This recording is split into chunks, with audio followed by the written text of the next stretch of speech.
This conference will now be recorded. Remember either. Somebody asked me a question, and I went, I don't know. I didn't write this calling. Oh, you mean The meeting here that we did the question.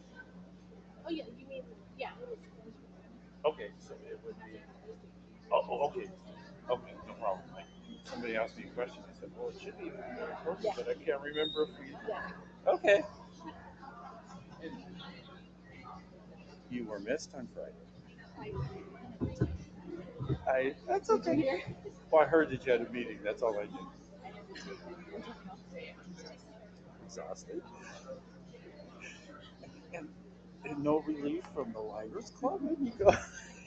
That's everything I regretted was missing that.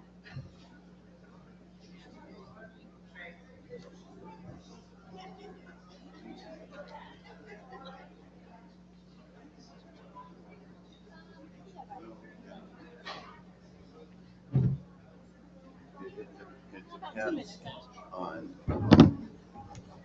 are you going to ask the same question of each board member? So each board member will get a different question.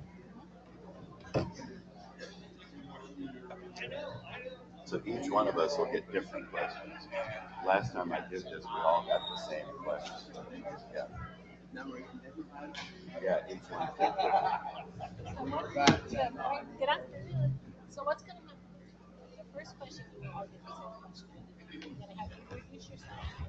I'm going to have you tell me or state why you feel that you're the best candidate.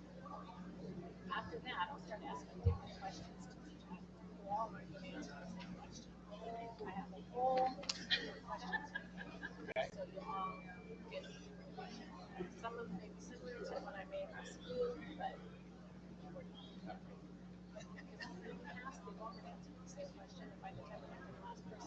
Ditto. right.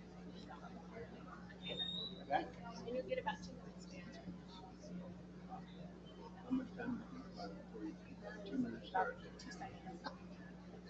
By the time we finish the question, that's about how much time you have. Well, these are good rules.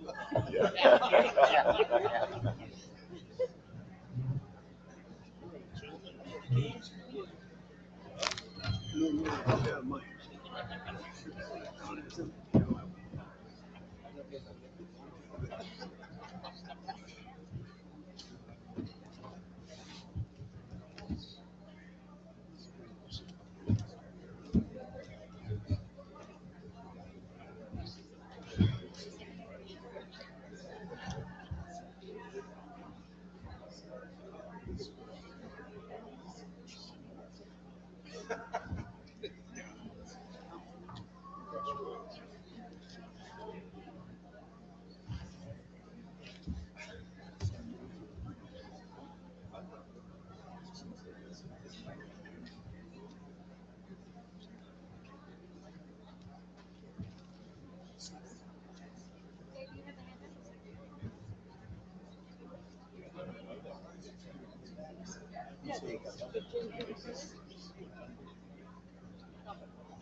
It's so tomorrow night. It's gonna be at 6 o'clock. Same thing. They should be supplying mine. I'll be here from 6 in the morning to 9 at night. But it's what I'll do if I ask a particular question, then I'm gonna put that on the chart that I answer so that you don't get the same questions tomorrow. Okay.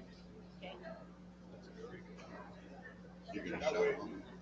Yeah, I'm gonna shuffle them, but if I already asked it a question today, I'm just gonna introduce you on the chart so I know how to ask that particular question. So you won't get that same question tomorrow night. So really, 2 days in a row. Yeah. You should give us the same question. Be a little more. Yeah. They want your gas fee.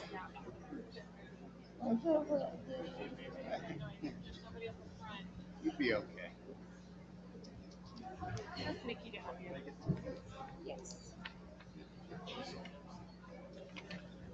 Is it open? Sorry, I don't know. I have one. No. I have the bios here if anybody Needs a copy? I can get somebody to help me pass it out.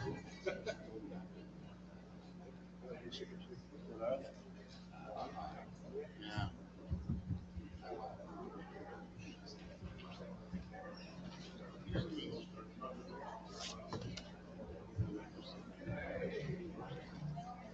Is she handing yours out? Yes.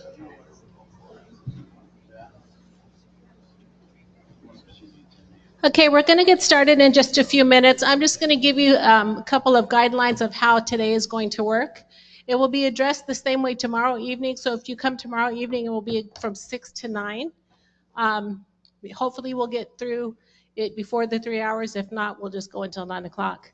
What I'm going to do, and a little bit different than we've done in the past, each of the candidates will be introducing themselves, and they'll be giving us a reason why they feel they're the best candidate for the job. Once that is done, I will start asking them. I have a whole list of questions here on index cards. I will ask each of them a question. The next question will be different than the first question. In the past, they all answered the same question. It's not going to be that way this year. It's going to be a little bit different. Once I'm done, I'll ask questions for about an hour. Once I'm done, I will open it up to all of you to see if any of you have questions for an individual candidate. Okay?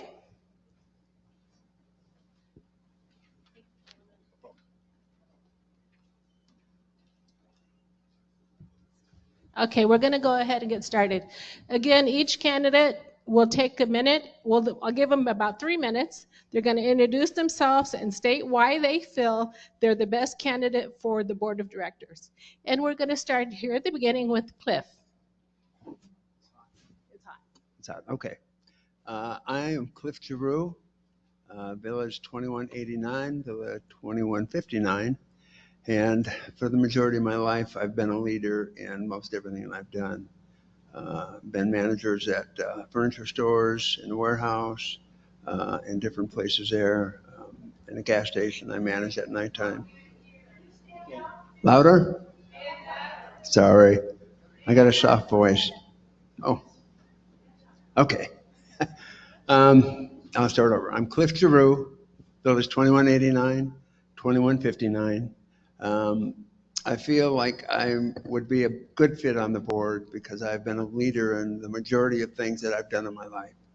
I ran my own business for 46 years, and during that time, I was a builder, and I had to compromise a lot of times with people. I had to meet their expectations, and a lot of times I wanted to exceed those expectations. So I feel like that would make me a good candidate for the board.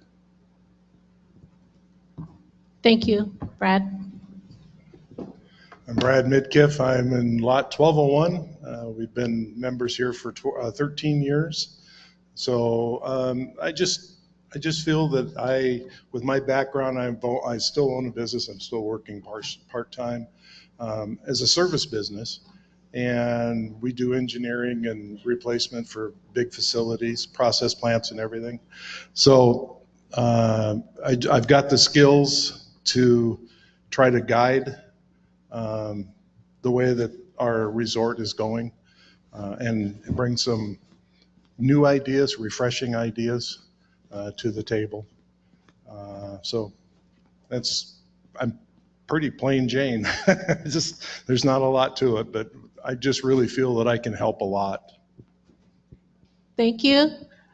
Fred? Hi, my name is Fred Rand. I'm originally a dirt farming Missouri boy from the farm.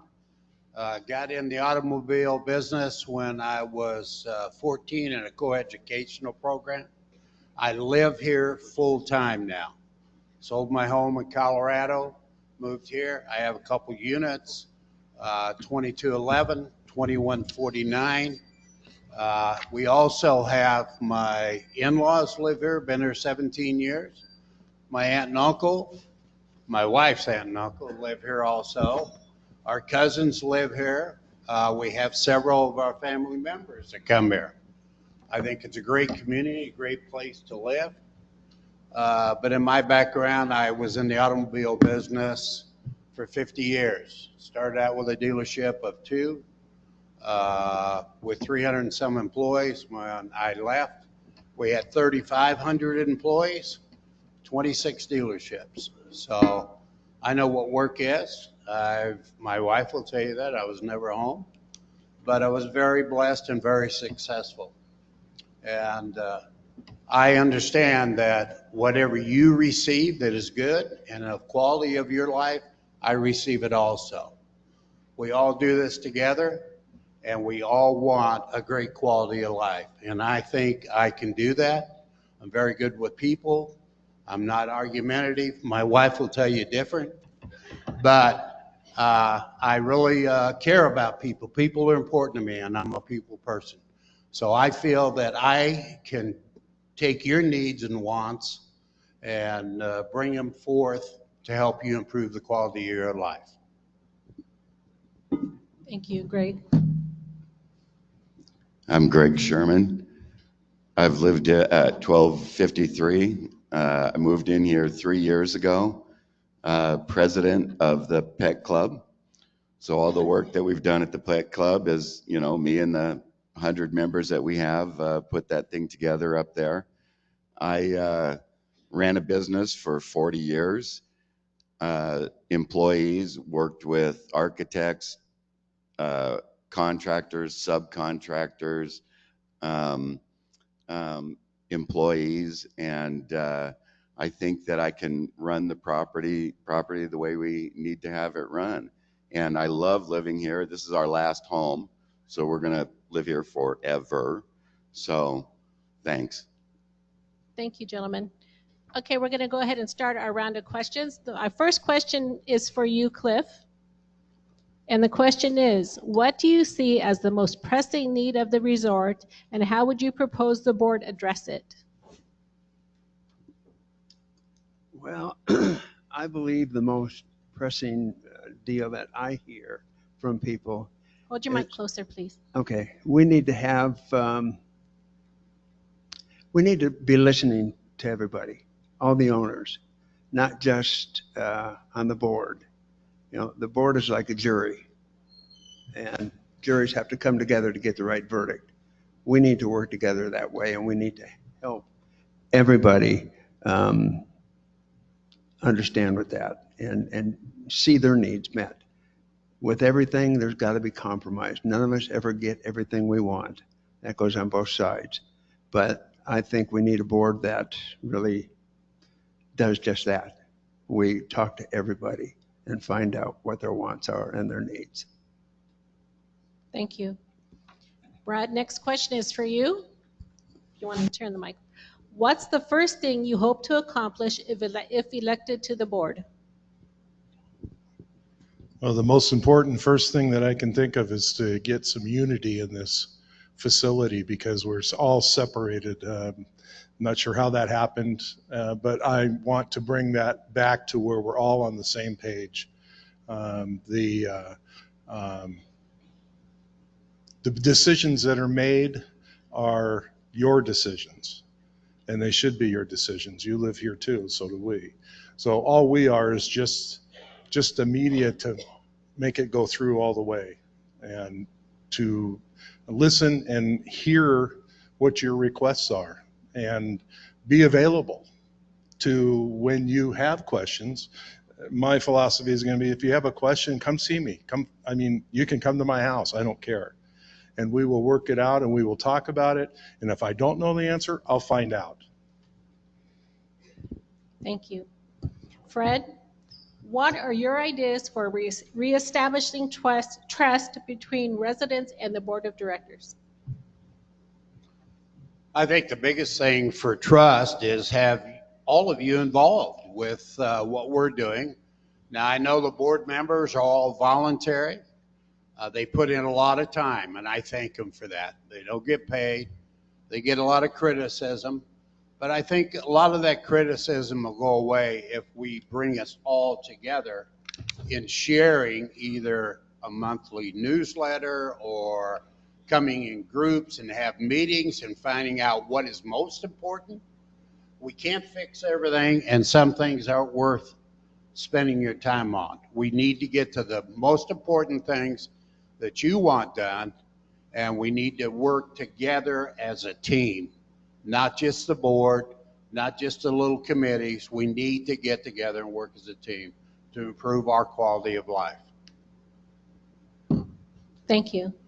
Greg, from a business perspective, what areas of operation need review?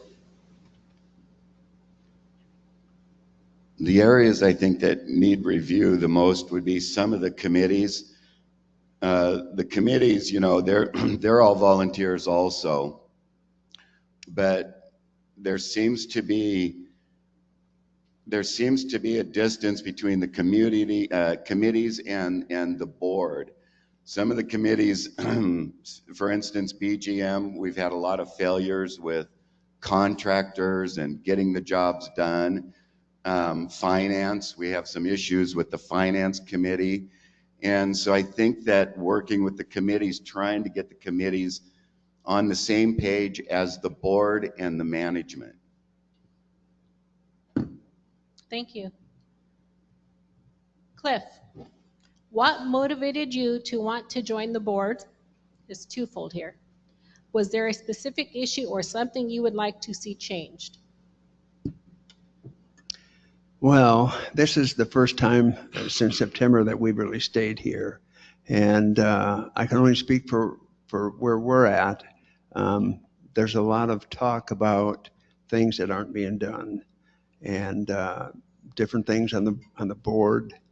There's been questions about things that we're paying for, and it just, you know, it kind of sparked a fire in me that I want to fix it. And I don't know that I can do that alone, but I'm willing to work with whoever gets on this board to work through that and get it taken care of. Because if there's grumbling that much on the village side, I'm sure there's grumbling that much on the other side. And we should all be happy here. We need to make Happy Trails great again. Thank you. Brad, this is a long one for you, so if you need me to repeat it, just let me know. And if by any questions you need to repeat, gentlemen, just let me know, okay? Okay. Brad, participation in the various standing committees is at an all-time low. Most committees are at about 50%. What is your vision for standing committees, and how do you specifically plan on improving committee participation? Wow. Well, and I understand that because I've been attending the committee meetings, and there's not a lot of people, not a lot of support. And I don't know if that's because you don't know when they're at, or if you're welcome to come, or anything like that, but you are. You need to come to the committee meetings to voice your opinion, because your opinion is what drives everything here. And if we don't know, we can't do it. So please, it's important that we visit the committees and interject where we can to make changes that you feel are necessary. So yes, you have to come. I mean, that's our obligation as owners in here. Thank you. Fred, what do you see as a concern for our community, and what steps will you take to achieve positive results?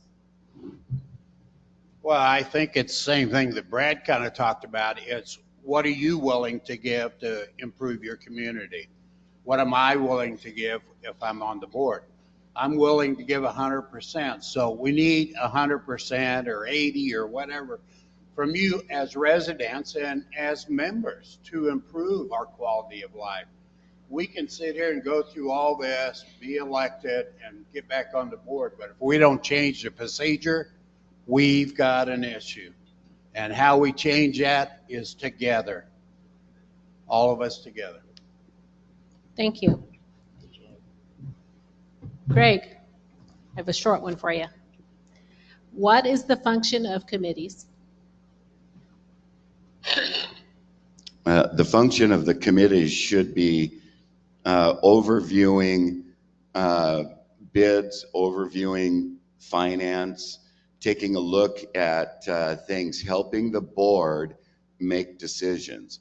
So if we have something that we wanted to plan or do, BGM or DRC or finance can take a look at whatever that situation is, and that helps the board make a decision with what the committees have come up with, along with the clubs, along with everybody else, so that everybody can make a common ground decision. Thank you.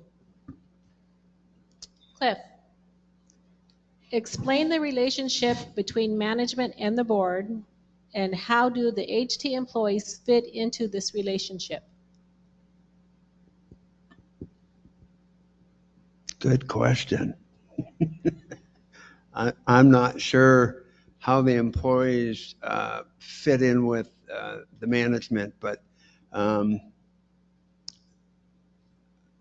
have a feeling there's a little disconnect there, that they're not really getting things done like they might tell management it's getting done. And those are things that there needs to be kind of an oversight committee, I feel, to go back and review these things and see what is what and what is getting taken care of, what's getting put on a back burner and why. So I believe there should be an oversight committee and get it worked out. Thank you. Brad, what do you think is the 3 attributes an applicant should have, or 3 things they should know to be a good board member? Well, the first thing that, and the most important thing that you need to know is to listen. You need to hear people, what they're saying, because if you go deaf, it's not going to work.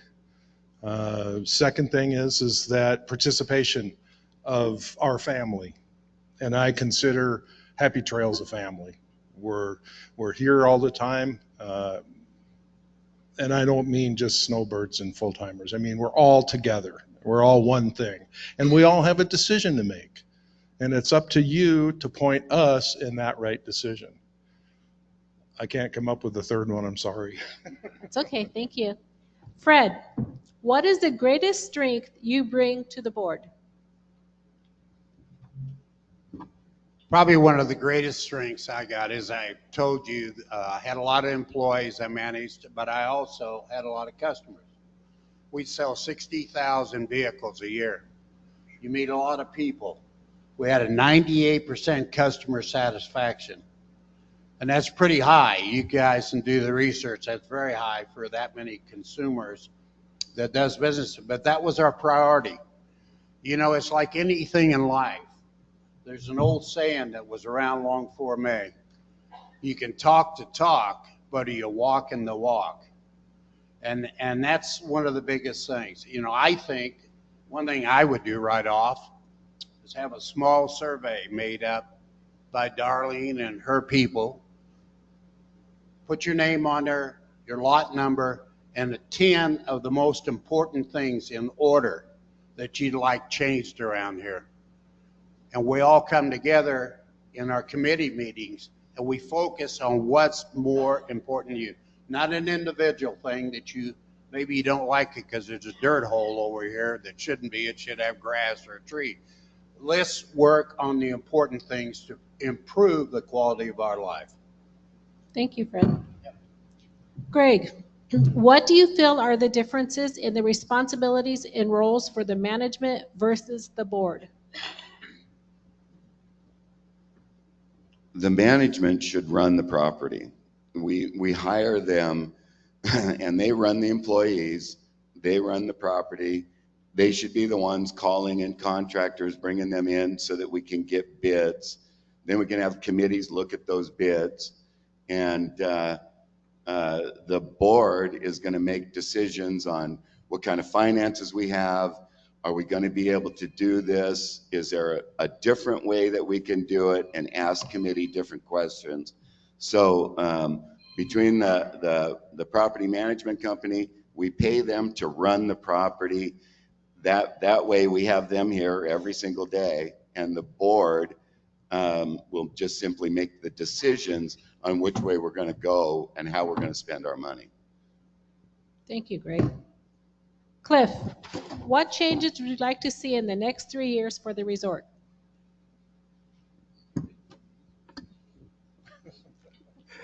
Well, I would love to see this become a resort again. Right now, my feelings is that, you know, some people call it a park. We pay for this, what we have here. We have pools, we have lots of different things that we pay for. And we have a lot of people coming in that aren't part of this resort. I would like to see this become a resort again, to where we have the peace that we once had here, that people told me that was here a long time ago. But camaraderie, more groups, let's get together more often. Let's, do some things as a resort. There's plenty here. And I think we need to take advantage of that and not have to invite the outside in. Thank you.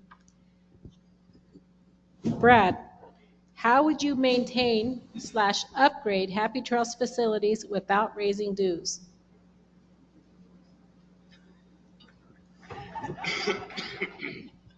Wow.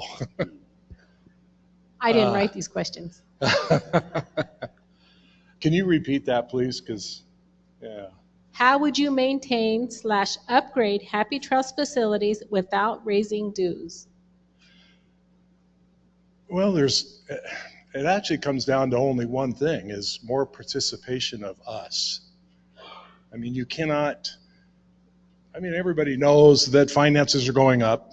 I mean, money is going out the window as fast as it's coming in the window.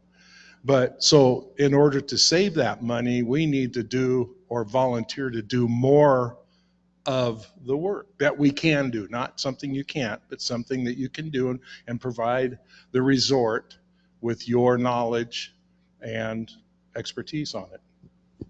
Thank you. Fred, it's a long one. Ready? Yes. A long-term plan has been researched by surveys, focus groups, etc. A limited amount of the plan items have been implemented. What is your view of how to accomplish moving the plan forward? I don't know what the plan is, but I guess what you got to do when you got a plan in a situation, you got to find out what is the most important part of it to start on. As you start on that, you work your way down. It's kind of like Brad was talking about money and raising dues or your fees, your HOA. You also got to look for fat in there. If there's money that's being spent that doesn't need to be spent, or a better way of spending it.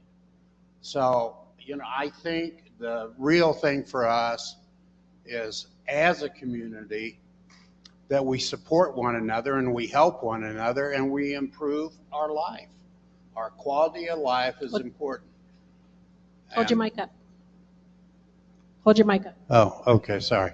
And so, you really have to look to see what is most important. Is that necessary? Is it not necessary? Is it an expense we don't need? You really got to look at it real hard before you do. Thank you.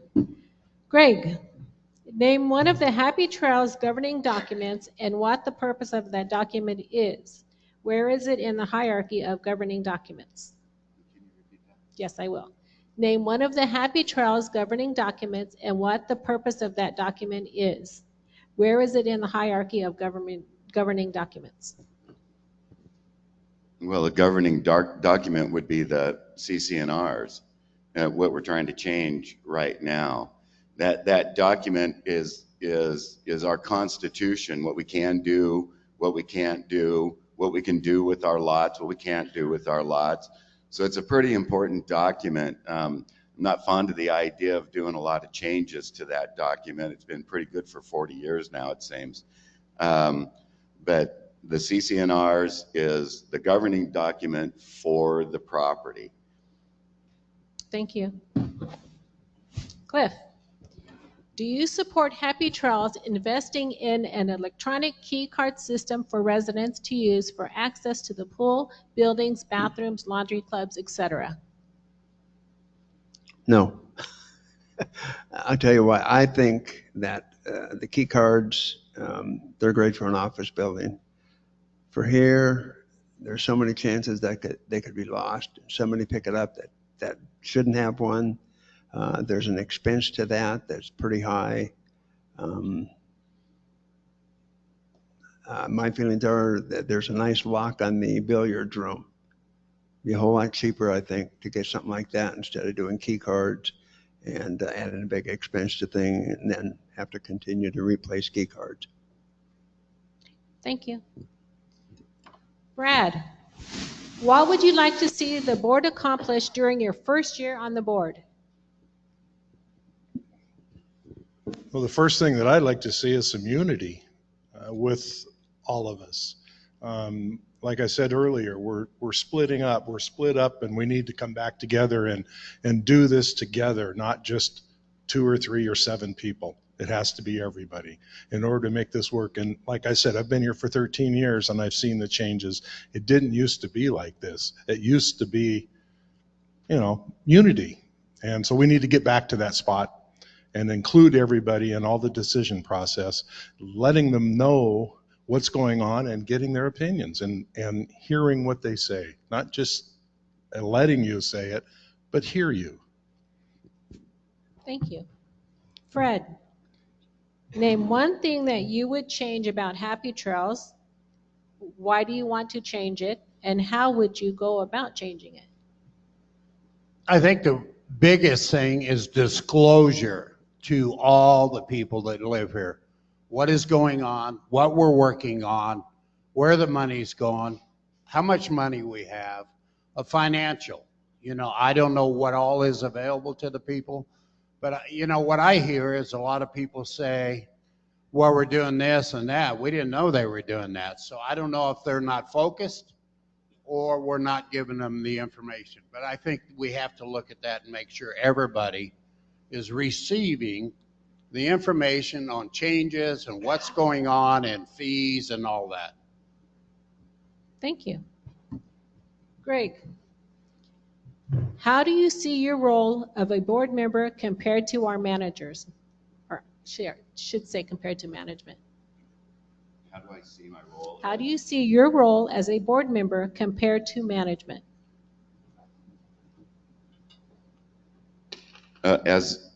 As a board member, is what I would do is I would allow management to do their job. Allow the management company to run the property, and for me to step back unless I have questions of management or if management has questions of the board to see which direction that the board may be leaning on a project or some such thing. So the management property is really here to run the property, and we pay them a great deal of money, and they're fantastic at what they do. We just have to allow them to run the property. So as a board member, I just want to know, obviously, what management has, because management will bring a lot of the problems to us. This door isn't working, this building needs painting, these things. And those things come from management and comes to the board. And so as a board member, then we get to make those decisions. Thank you. Cliff, how would you enforce the speed limit and stop sign violations? These are just random. I'm not. Well, I'm not happy with it. To enforce it, if there was some way that we could find out who everyone was that was speeding through there and driving erratically, music turned up, just tell them one more time, I know you got to penalize them for something. Somebody's got to start stopping them from driving the speed that they're driving through here, especially with Friday Night Bingo, Chef Peter's. We're getting a lot of traffic. I know there's places on both sides of Happy Trails Boulevard, and we see how fast they're going. We hear the loud exhaust. We hear the loud music. There's got to be a way that we can stop that. Have a patrol. I mean, have somebody out there taking license plate photos, something that we can do to stop that, because this is our community and we care about it. And I don't know about you guys, but I can't go across streets as fast as I used to. You know, if somebody's not paying attention, I'm going to get run over. So just one of those things we're going to have to work as a board to figure out a way that we can stop it without a great expense. Thank you. Brad, how many board meetings have you attended in the past year? Did you participate virtually in any of the meetings during the off season? No, I did not, but I have attended every one of the committee meetings and board meetings that when we're here present, because I wanted to understand how things work. You can't fix it until you know how it works. So I went to all the board meetings, and there are changes. There has to be some changes made, but I think I've been to quite a few. And it's time consuming, but it's great. You get a feel for how our resort works. Thank you. Fred, how would you improve communication between the board of directors and residents?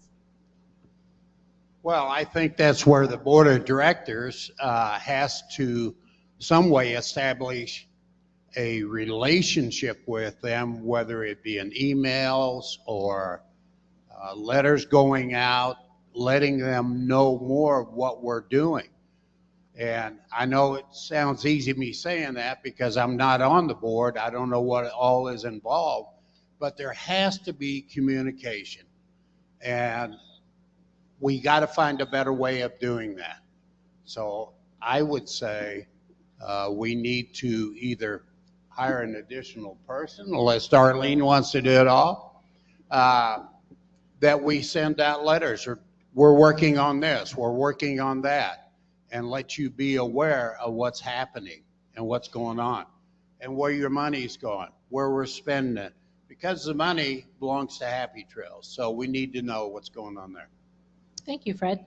Greg, explain the difference between the bylaws and the CCNRs.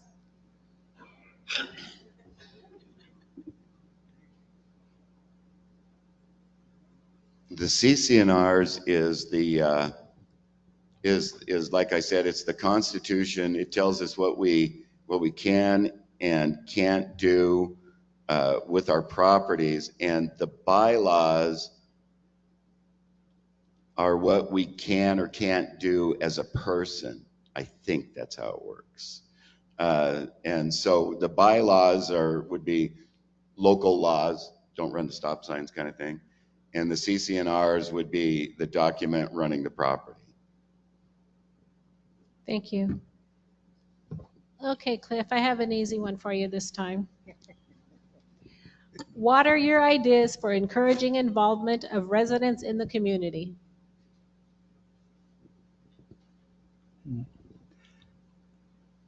I think we should take a poll, you know, and have people let us know what they would like to have, what would make their stay here more enjoyable. There's got to be more things that people are involved in that it's not happening here.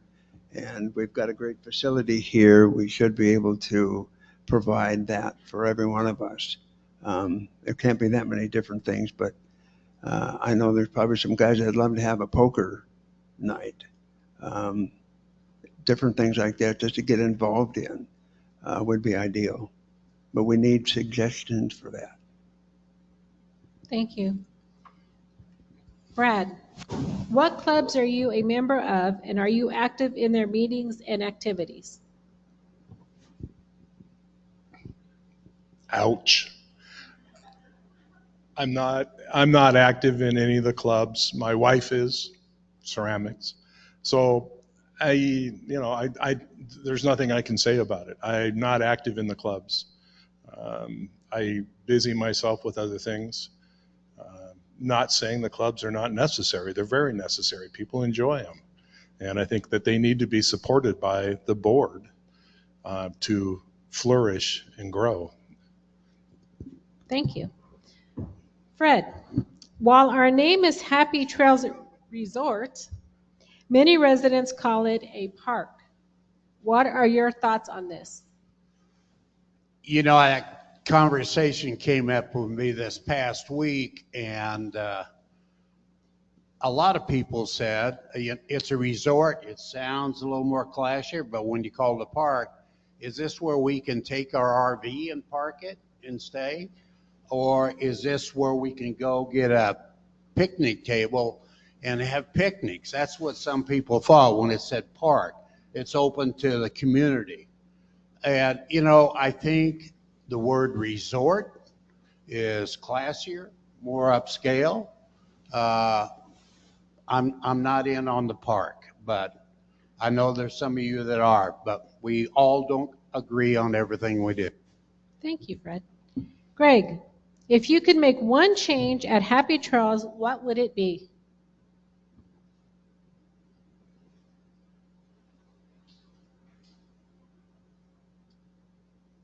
There's so many things. I guess unity of our community. We would like to, right now everybody seems so darn angry with each other. And so, you know, we've had to remove our university flags from our property, and those things kind of separate us as a community. And so I would rather see us come together more as a community and work on that.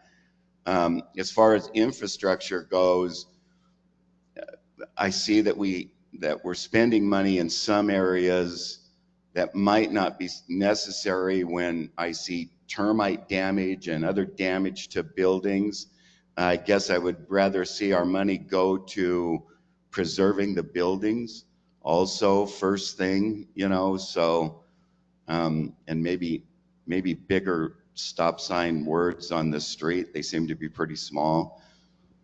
Thanks. Thank you, Greg. Cliff, how would you resolve a disagreement between owners?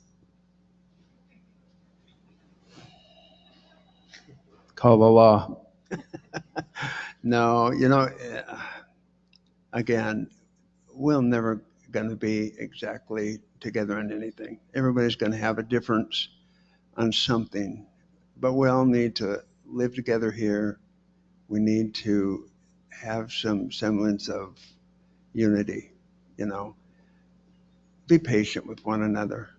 You know, love your neighbor like you love yourself. You know, show the peace and joy in your home. And a lot of times that will be reflected to your neighbor. You know, we need to be happy in here. That's why it's Happy Trails. Roy and Dale wouldn't be happy if they knew that we were fighting in here. So my view is, you know, you can always work things out.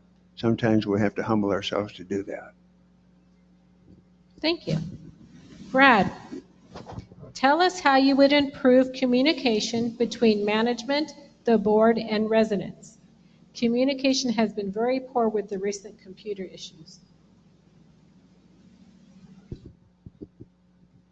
Well, electronically, you know, that's usually the answer, but maybe a few more get-togethers where we can have just a roundtable of people just chatting amongst each other. Communication is the key to any successful business or any successful anything. It's communication, and that's one thing that we have to open up here is better communication, better transparency. Thank you. Fred, what are some ideas for improving our safety, security, and patrol? You know, I think that's a very important part, because my wife and I, a couple months ago, we had a big armoire we were wanting to get rid of. Wouldn't fit in our unit, but we brought it down. We thought it'd go right through, but it didn't work. So we called somebody, and we called the front gate because we were gone, and told them that there'd be somebody there at 6 to pick up this armoire. And they said, oh, they've been here for a while. They're down there by your unit. We had not called them. We had not told them that anybody was coming in. I think that needs to be a little bit tighter. And as far as, you know, we talk about the speed in here or things like that. We do have volunteers. It's the same as we have them up there at the trash and other places. I think the big key is, what are you willing to give? I'm willing to get on the board and make it better for you. What are you willing to give to make it better for all of us? So it's got to be good communication. We've all got to come together to make this better. It's a great place. Thank you. Thank you, Fred. Greg, have you ever served on a committee or on the board at Happy Trails? If so, which one and when? If not, why not? No, I've never served on a committee or on the board at Happy Trails. I'm pretty busy with the dog park. I've been the president of the dog park for 2.5 years now. And it's a ton of work, you know, just being on the dog park, doing events and that sort of thing. So I did at one time consider working with the fellowship, but they're really busy. And so right now I've just been at the dog park for 2.5 years. Thank you. Okay, that's all the questions I currently have. What I would like to do now is I want to take a short 2-minute break. And anyone from the audience that has any questions they want to address to any of the candidates, please come up and start forming a line here. But we're going to take a couple-minute break for you to do that. Come on, you guys got to have some questions.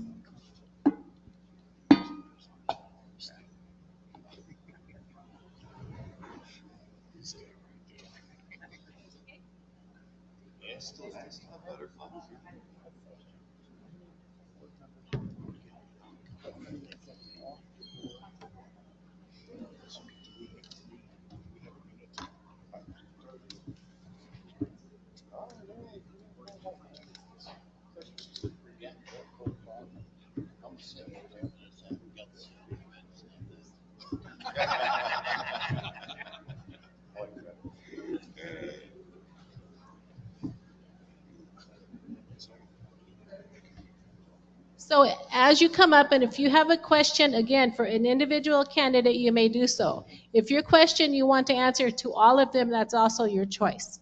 Okay? So we're going to go ahead and start now. My name is Dave Bettinary, lot 2353. My wife and I have lived in 2 different resorts over 10 years, and we love resort living. So many activities, so many opportunities to make friends, etc. But I've also noticed something, and tell me if I'm wrong, if you've seen this. There's a little gossip and innuendo and things that are not true being talked about, etc., etc. So I like to come to the source and actually get facts from the person. And I'm going to address this question to Greg, but I wouldn't mind comments from all 4 of you on this. Greg, somebody told me that you said that the board and the management has no business in telling us what we can do with our lot. Did you say that? I did not say that. Do you feel that way? Absolutely not, because Okay. the board is going to be the one that's going to help make sure that our lots are, you know, kept clean and painted. You know, we don't want the lots to, you know, turn into trash bins. And so the board is going to be the one that's going to help keep that correct. That's why I live here. Okay. Fred, what about you? Same question. No, I don't think it's true. You know, sorry. I apologize. I'm sorry. Anyway, no, I don't think that's true. You know, I am not a gossip person. If somebody has an issue or a problem, I don't like to spread it. That's his opinion. And if I could talk him through it or help him with it, I do. But, you know, we can all talk a lot of trash, but that's all it is trash. What we need to talk is being positive and helping one another. Brad, what about you? How do you feel about hands off our lots kind of thinking? What was the last thing you said? Hands off our lots kind of thinking. Don't Well, tell us what because if we'd had no organization, we'd end up with a trailer park. I mean, it's just a no-brainer. So we have to have some control. And when you buy in here, that control is presented to you before you even buy the property. So you're aware of it before you even become in our community here. Okay, we have a 3-person consensus. Cliff, where are you? Well, I was in the building industry for 46 years, and you never have complete control of your own lot because the city tells you what you can and can't do there. And it should be the same in a development like this, because before too long you'd have houses built right next to each other. And it's just not, you take away the feeling of what we have right now. Okay, well, thanks, guys. Appreciate it. Thank you, Dave.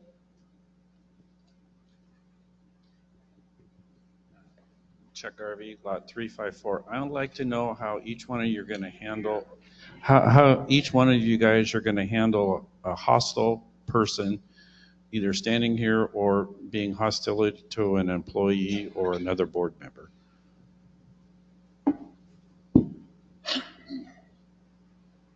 Well, I think that we have a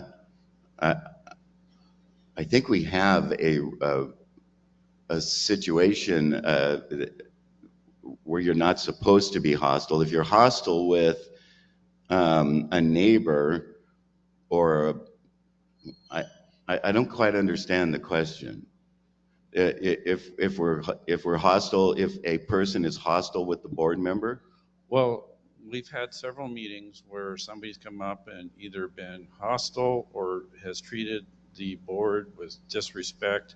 Or during the summer, we had somebody that treated one of the employees with disrespect and he left because of that. And so and the board did not stop the situation and let it get out of hand. I was here during the summer when it happened.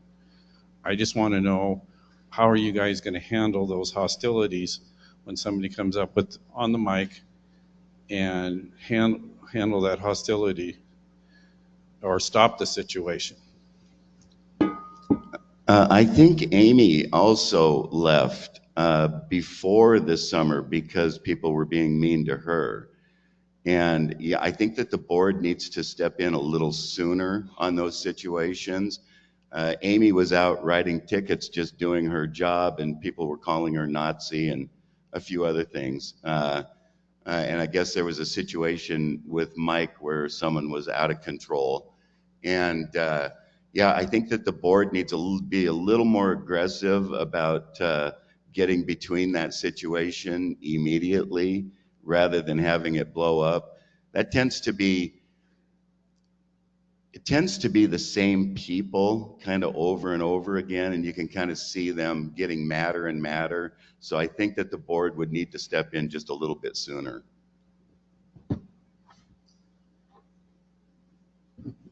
You want me to answer to that? If you could. Yeah, people, they get excited, some people, about getting angry. They like to be that way. They have self-accomplishment. But you know what? It didn't accomplish anything. Creates a situation worse. And I said we had a 98% satisfaction, which is very high when you have 60,000 automobiles you sell.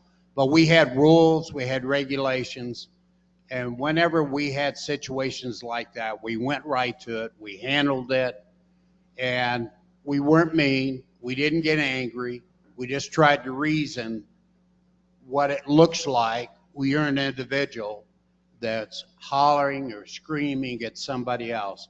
You're not going to get anything accomplished unless it's your own personal self-satisfaction.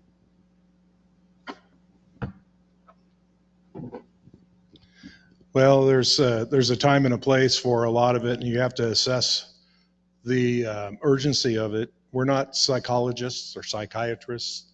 We're not police department. So if it's just a confrontation between neighbors, yes, the board needs to at least settle it down.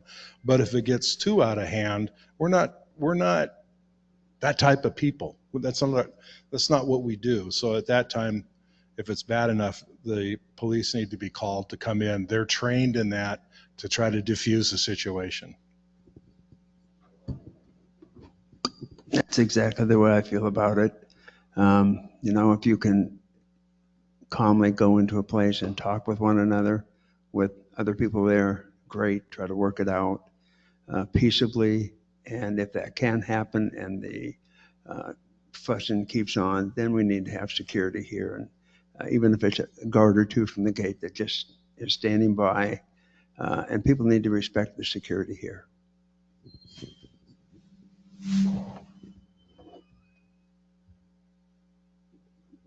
Donna Whedon, Lot 83. You were talking about communication and how important that is. How many of you have read the Nosy Coyote Monthly? I look forward to it. You've never mentioned it in what you were saying, and you can find out almost everything that's going on in here. The financial and message from the board, from the management, and all about the clubs. So if you want more detailed information, maybe put it in the Coyote or send out just a one-page letter bi-monthly. One of the things I was talking about, if we or the board have decided to make some changes or do something or spend money or invest money, you can't wait that far out. If it comes out once a month, I thought maybe we could let them know a little quicker what's going on. And therefore, sometimes the problems and issues you have get handled quicker because you're not drawing it out. But that's my opinion.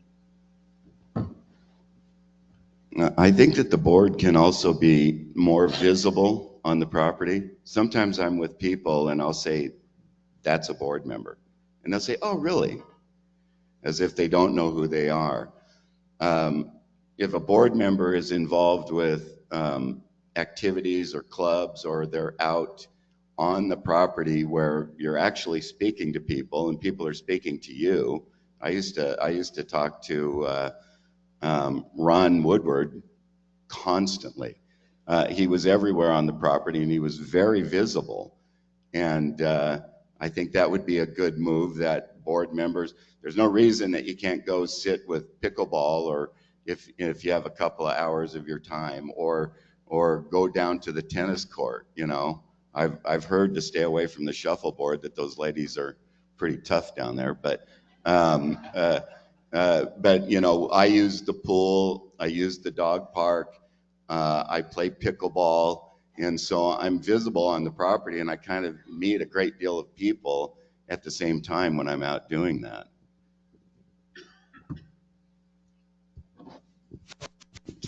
No, go ahead. The visibility is very important, but also don't be afraid to come up and ask the questions. Make us do our jobs to inform you of what is actually going on, and if it's not a suitable answer, ask it again and get clarity on it. But we need, as a board, needs to be, I agree, more visible. Being around in the resort, and be, you know, walk up to people. You know, they're not going to bite. We're not going to bite. So communication. Absolutely. Communication has been the best tool for every one of us. I know that I just was invited 2 weeks ago, maybe two and a half weeks ago. I was invited to the Liars Club, and I met a guy at the mailboxes, and he invited me, and I said, oh, what's your name? And he goes, to the Liars Club. And I go, oh, maybe I don't want to go to this club. But he said, no, we're not a bunch of liars. And, you know, it's probably been the most informational that I've been to. I, you know, wasn't used to getting up at 5 o'clock in the morning to go to it, but I'll tell you what, I've enjoyed it thoroughly. What a great bunch of people there. And, you know, I've recently learned about the Nosy Coyote, and great information pack. But, you know, I think as board members too, we need to be visible. We need to be willing to give our emails out to people or even our phone number and say, you know, we're here for you. We're not trying to hide. We're not trying to be somebody we're not. We're working for you. And that's our intent, is to, you know, answer the things that you want to know about. Thank you. Before you come up, Sue, I have a question on the chat, so let me read that. And we're going to start with Brad. We won't pick on Cliff to go first this time. Question is, what's your knowledge of the rest of the board and how would you work together?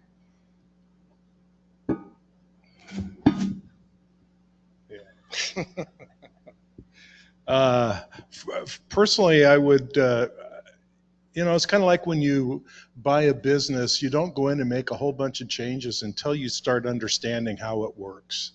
And I think the board, the existing board, or the remaining board, has got a lot more time than we have. So personally, I would be listening, paying attention, and then take it from there and start interjecting my opinions and the opinions of the rest of us.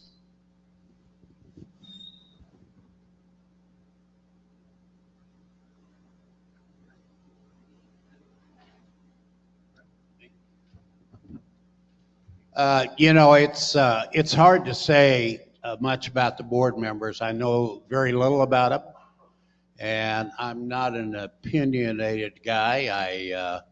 I learn as I do, and they're all volunteers. They put in a lot of time, and if anything, they should be getting praise. But what I hear is a lot of negativity.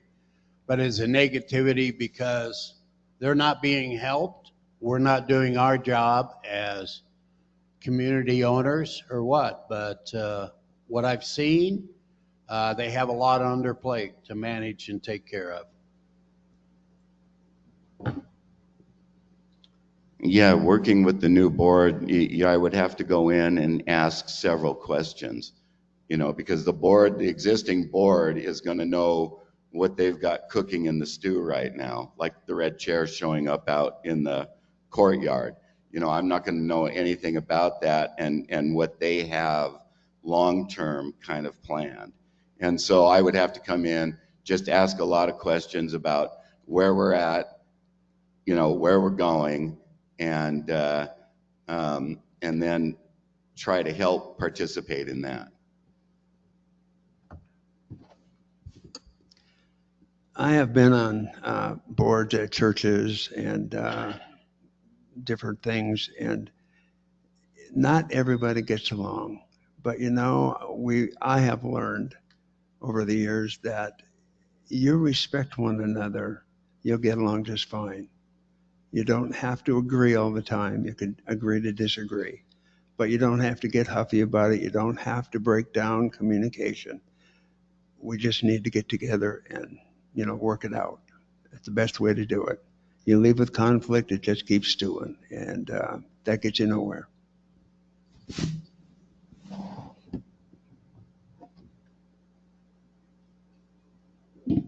Hi, gentlemen. Thank you very much for doing this. My name is Sue Deal, lot number 1578, and I am currently the chairman of the Communications Committee, which is a standing committee. I've been very interested in what you, I communicate well till I go to talk. But I'm very interested in what you've all been saying about improved communications, and I suppose mine is a combination of a question and an offer. Because as a standing committee with only 4 members, we're affected by the lack of participation, but we also are just as interested as you are in getting the word out about what's going on. Blasts work, the Nosy Coyote works, but I'm offering and asking you, for instance, how have you in your business experience gotten people to pay attention? You can push and push and push communications, but if nobody wants to listen or people don't want to, they won't. And so I would like to know your suggestions on how you handled that in the past. And say to you, I have some very talented people on the committee who would love to be able to do things like brief newsletters we were starting to do in Focus and in the Loop. System, one of the issues you will have to grapple with if we do decide to do more of this is the current systems we have right now are not up to doing that kind of communication widespread without a lot of work from management. So that's a lot of words in my question, but I'd like to hear your comments. Well, I'll go ahead and jump in first, is that I think personally, and we're all old school, this needs to go there and we need to talk to you. We need to communicate amongst all of us because that's the way things are done, in the old days.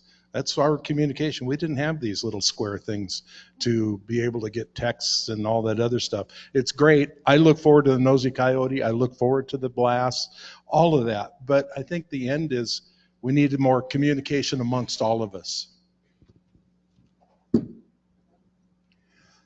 I got my first magazine of the Coyote last week, so I read it. It was very interesting. It gave me a lot of information.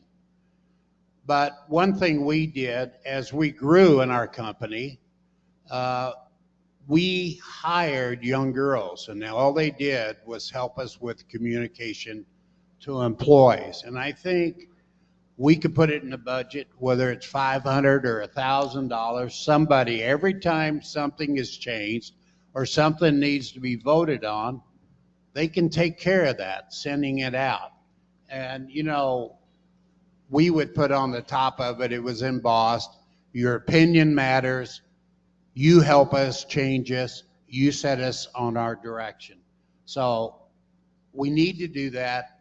That's what I would do if I get elected to the board. I would ask for that, to have somebody that can communicate or do whatever we need to do to each and every one of the people here.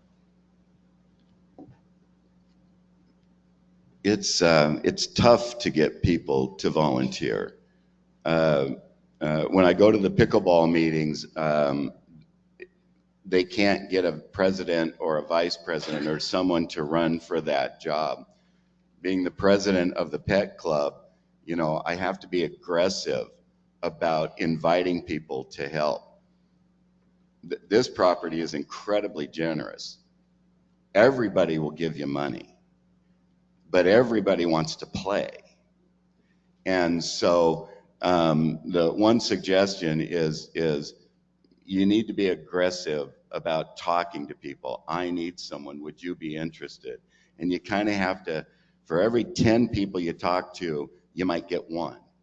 But you have to be kind of aggressive. I kind of have to, with the pet club, I kind of have to get in there and push people and say, hey, these are the things we're going to do, and could you help? And so it's just a matter of making sure that you get it out there that you need people to do this. But even when you talk to them, they'll say, well, okay, well, and well, maybe, and so you kind of have to keep going back and getting them. Usually when they say, well, twice, they don't want to do it, right? But they'll give you $5, So, but you have to be aggressive about just talking to people, and that's how we make the pet club work. We lose board members in the pet club all the time, so and I have to kind of push to find someone that's going to sit on the board with us.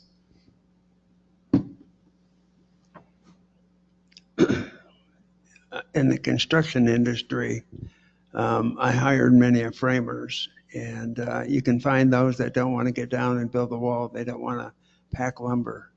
I would find that if I would do that with them, it got them going. It got them up and rolling. I find the same thing. Me and my wife have led usher and greeter teams in churches for the last 35 years. And to aggressively greet someone and not be afraid to reach out and shake their hand, give them a good God bless you. People don't want to do that. They're bashful. They're holding back. They're afraid somebody's going to pull their hand away. And that's going to happen. That'll happen anywhere you go. But if you train your people to do it, they will follow. You show people how much fun it can be to be on a board to be on a team. You got to be a team player. And we have found for many, many years that we've had great success building teams. Thank you for that. And so to everybody who's here and everybody who is listening, we need more members on the communication committee. We would be more than happy to do whatever you, the current board, working with you, if you're new board members, to make the communication committee have more avenues to communicate your message and what's going on. Thank you. One thing I want to add real quick here is Brad mentioned when they would buy a business, you know, you have employees. When we buy a dealership, might be 300 employees in there. We didn't go in and fire anybody. We would have people that would leave, and you know we always found out? Those are the ones that had their little gig going in there, and there's new people coming in, so they got out. But there was a lot of people that the previous employee had questions on, didn't know how good of an employee was. They turned out to be some of our best employees because we cared about them. That previous dealer did not care about them. We helped them grow and be better. And not boasting, but my wife will tell you, I got calls from people I haven't seen in 30 years. Thank you for making me a success. And that's what we do. It's all about people. As the Lord wants us to, love one another. And that's what we're supposed to do. But sometimes it's not as easy, but you got to keep trying. Marie Beshin, Lot 900. This comes right on the same communication thing, and it was interesting that you said the phone and the IT thing, put it down and stuff. My question is to all of you, if you have been to the We're Listening, and I'm not counting the CC&R We're Listenings, but the We're Listening programs that we have had this year and last year and stuff, if any of you have been to and participated in the We're Listenings, because that is the old-fashioned ones. Yeah, I've gone to a few of the We're Listening, and it seems kind of convoluted. There's a lot of questions going on in the room, and the answers we're getting are more, well, I don't know, or we'll get back to you, or that kind of thing. And so I haven't actually participated in the We're Listening. I've just listened. But I've gotten feedback from people in the We're Listening that have told me the board's not listening. And so I think that's something that if somebody was to ask a question in We're Listening, maybe we need to write down their name and lot and then contact that person to make sure that that person understands that the board did listen. Now, I know it adds time to our schedule, but at the same time, I'm out running around anyway. I wouldn't mind just talking to someone just to make sure that they know that the board actually heard what their question was. I've been to those meetings up at NC2. The problem that I see with it is that it's not a question and answer time, it's a complaint time. And that's got to stop. If we're listening, we need to listen to questions, not complaints. That's not a complaints area there. So, you know, we all have to take responsibility for how those We're Listening meetings work. And let's start asking the questions instead of complaining about how things have been running in the past. You know, what Brad said, and I know Marie, when I've been here for some of the board meetings, that's all it is complaints. And what we really need to do is look at the items that are important. And instead of being unhappy with what the board is doing, because they are doing some good things. These people volunteered to make it better, and they've done some good things. But not everything's 100%. And these other committees, I've been to the communications, I've been to the landscape committee, I've been to the safety committee. The thing of it is we have too much going on in those meetings. Nothing really gets focused on that I see. And let's work on the most important things. Sometimes it just keeps going and nothing is accomplished. You know, if you want to accomplish something, you got to focus on it, get it done, and then you got to move to the next thing. And the other thing that I see is when we do make some decisions, when the decision is made and when it's finally done, man, I don't know if the decision's still good because it's been so long. You know, we need to shorten the time down, we need to be proactive, and we need to set a date, and we need to get it done. I have not been to a Are You Listening meeting.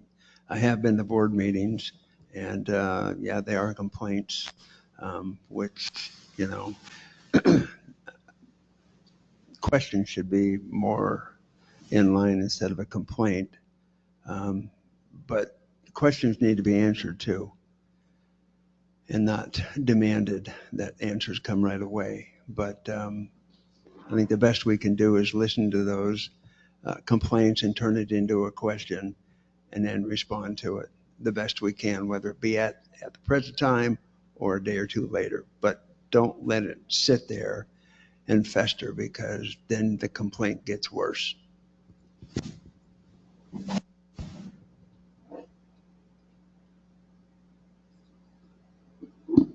Hi, I'm Becca Paulson, Lot 1424.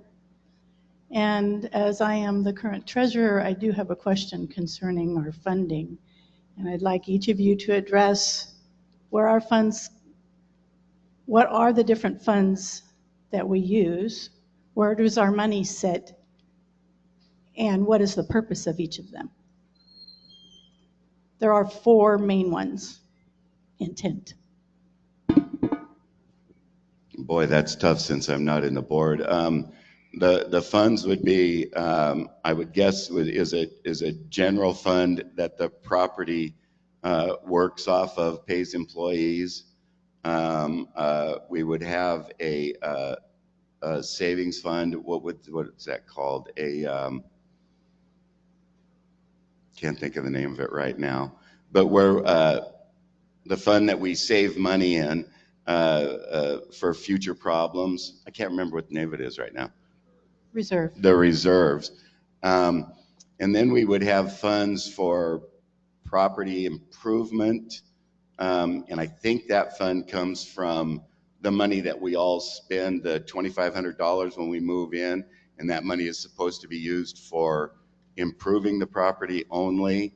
And then I believe that there's a maintenance fund, a maintenance fund.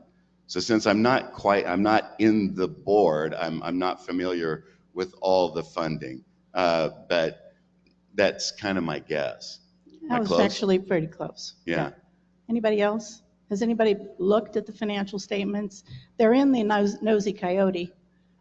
They're published at every board meeting, at least a summary of all of them. And I'm just wondering if you know what the different funds are and where the monies come from that go into those funds.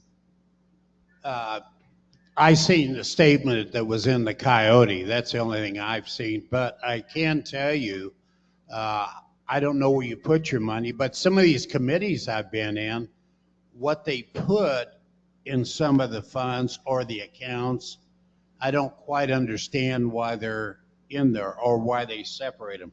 I went to a meeting this morning and we talked about irrigation and replacing plants. To me, that would all be in one, but from what I understand, those are separate. And I don't know why they would be. I mean, that's the landscape fund. We have daily operations fund, and things like that. But I will learn more as I do it. But anybody else? I have not familiarized myself with the financial part of it yet. I take a look at the quarterlies and I take a look at the Nosy Coyote, the financial for the month, I think we're missing this one. I didn't see it with it this last time. I believe it was late. It may have been late, Yeah, yes. so, but no, I do review them. It's a lot of numbers, but they spell it out fairly. As a business owner, you have to understand those terms that they use and where the funding comes from and where the funding goes into, so you can keep a separation for the end of the year's tax purposes. Some things are better off in certain funds, like our maintenance and things like that. So that's pretty much my understanding. Thank you.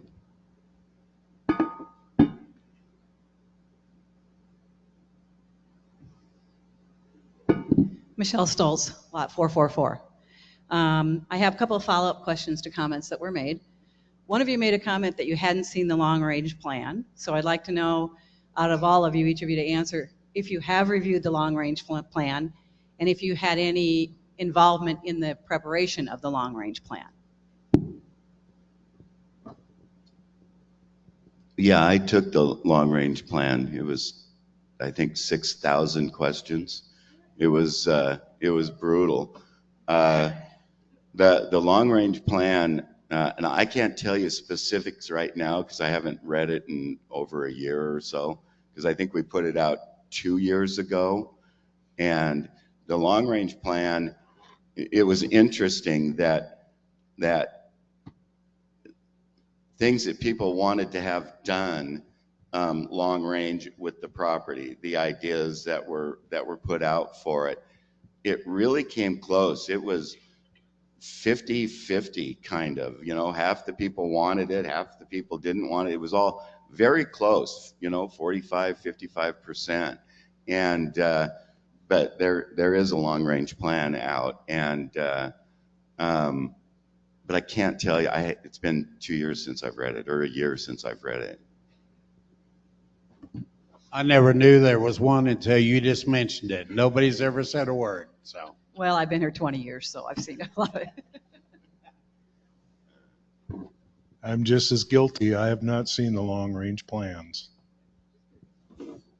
I just heard about it. I guess that means we need to improve our communications about what's going on. Second follow-up question actually is to you specifically, Cliff. You had made a comment that there was something wasn't getting done that drove you to run for the board. I'm curious, what is it that wasn't getting done that drove you to run for the board? Well, I'm not going to get into throwing any names out there or specifics, but it has to do with irrigation. And my understanding, there was a work order out. I can't confirm that. I know that on our specific lot, 2189, we have no irrigation. Pipes are there and used to be there, no longer there. Okay, so that was a curious one that leads me into my last question, which is for all of you. I'd like each of you to just tell me what's been your biggest frustration in all of your experiences here in Happy Trails. And then after you answer that, because I like to end on positive notes, tell me what you've liked best about anything you've seen in Happy Trails while you've been here. I love Happy Trails. It's phenomenal here. Me and my wife are tickled to be here, because just to be a part of this community and the resort. There's always some complaints about this, that, and the other thing. If they don't get done, they don't get done. If we can do it ourselves, hey, that would be great. I wouldn't have a problem with that. But I'm sure everybody doesn't feel the same way I do. But yeah, it's a great place. And if we keep it the way it is, it's going to remain a great place.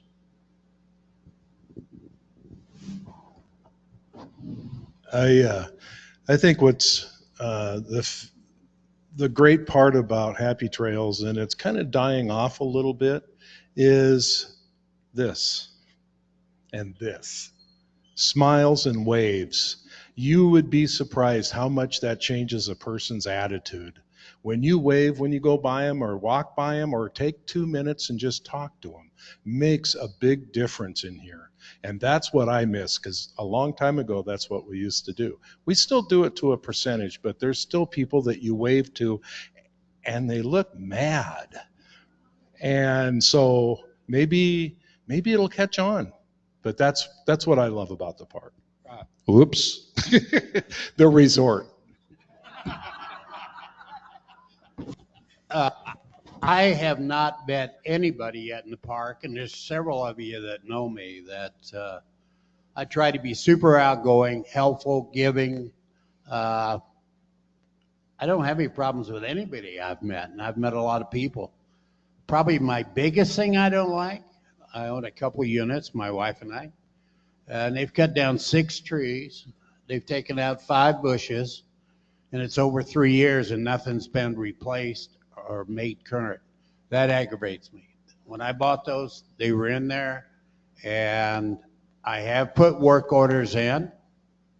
I'm not making a statement that I didn't do. And in 3 years, you'd think something would happen.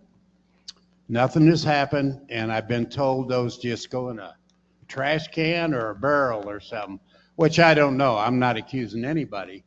But, you know, that's a little disheartening. 3 years, all those trees cut down, all those bushes, and there's been no attempt, not even a twig, put in to replace any of this stuff that was taken.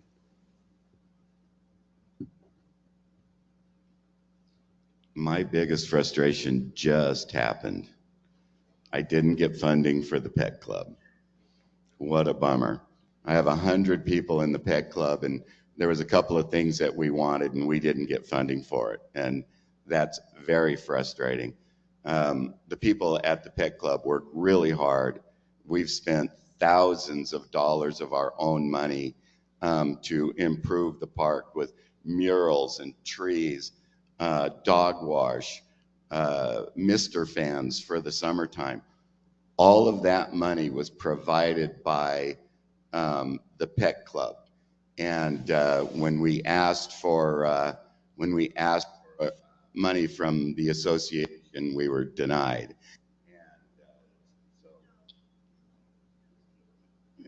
Did you do that? So we were denied, and so that's been my biggest frustration. The thing I like most about the park is our little house. It's fantastic. And Debbie and I just remodeled the whole thing. It's beautiful. We've got really good neighbors. I can't sit on the patio if I want to be alone, you know, so it's just a fantastic place to live. I agree. Thank you, guys.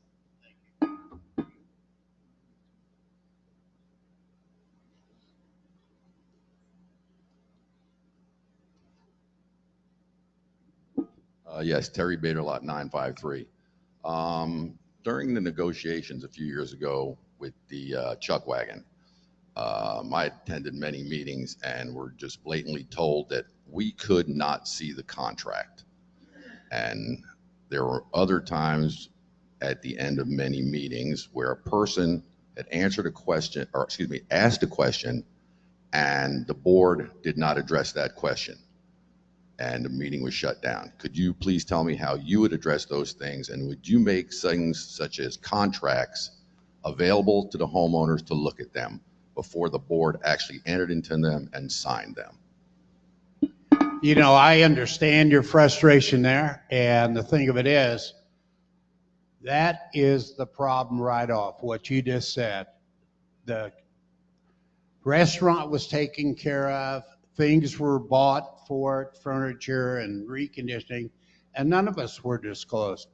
I heard rumors, had a lot of people upset, and guess what? Finally, I get information from other people. Here's what we spent, here's what we charge him a month.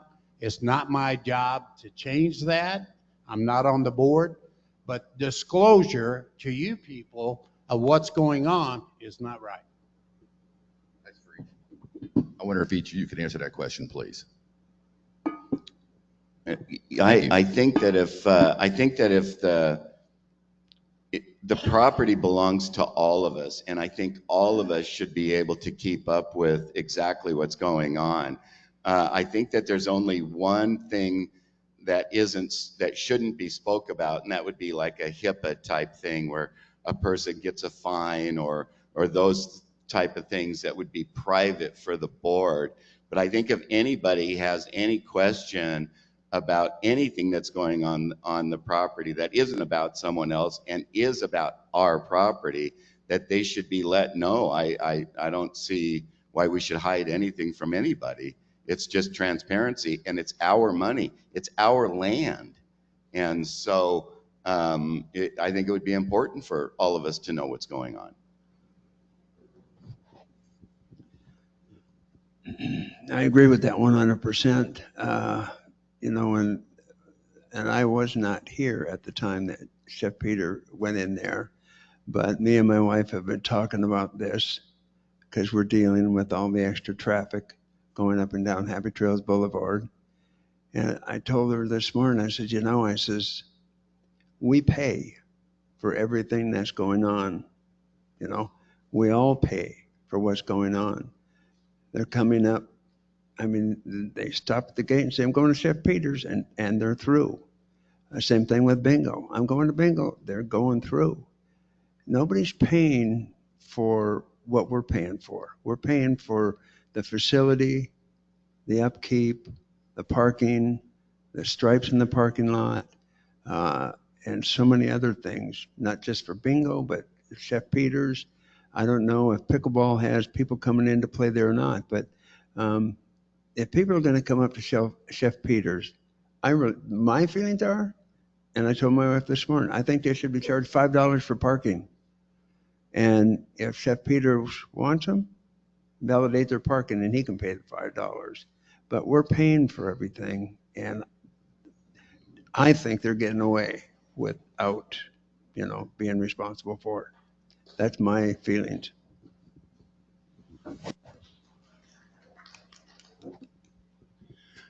Well, there is a copy of the lease in the front office. I went up and read it. It's a standard lease pretty much, but the biggest thing that I think that the board was trying to avoid is getting it out in the streets. I mean, the stuff on the media, it's not safe. Anybody can have access to it. So what they decided, whether we agree or not, is to keep it in-house to where you go and read it and it doesn't go anywhere else. That doesn't mean I agree with what happened at all. We don't even want to go there. But we have to be a business sense also. And that's just, unfortunately, that's part of business. You don't want everybody and their brother outside of our facility here knowing what's going on in here. It's a private. And so, like I said, it's not that I agree, but I understand.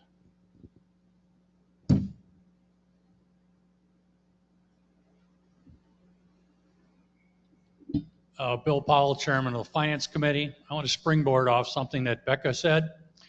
Like opinion from each of you. Actually, you're going to get one shot at it, all of you together. I'm a little selfish in asking this question, but I know all of the board members and their strengths and weaknesses that are going to remain. One of the retirees is the treasurer. Of this group, should you be elected, who's going to put their hand up for treasurer?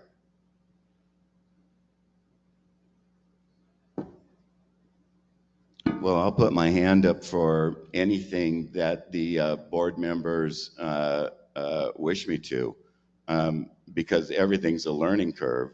So it's not going to be, treasury is not going to be my strong suit, but I'd be quite willing to learn and move along. As a matter of fact, when I look at the sheet that's delivered in the mailroom every month, it's the most confusing thing I've ever seen in my life, and I would love to understand it 100%. And so, absolutely, I would put my hand up.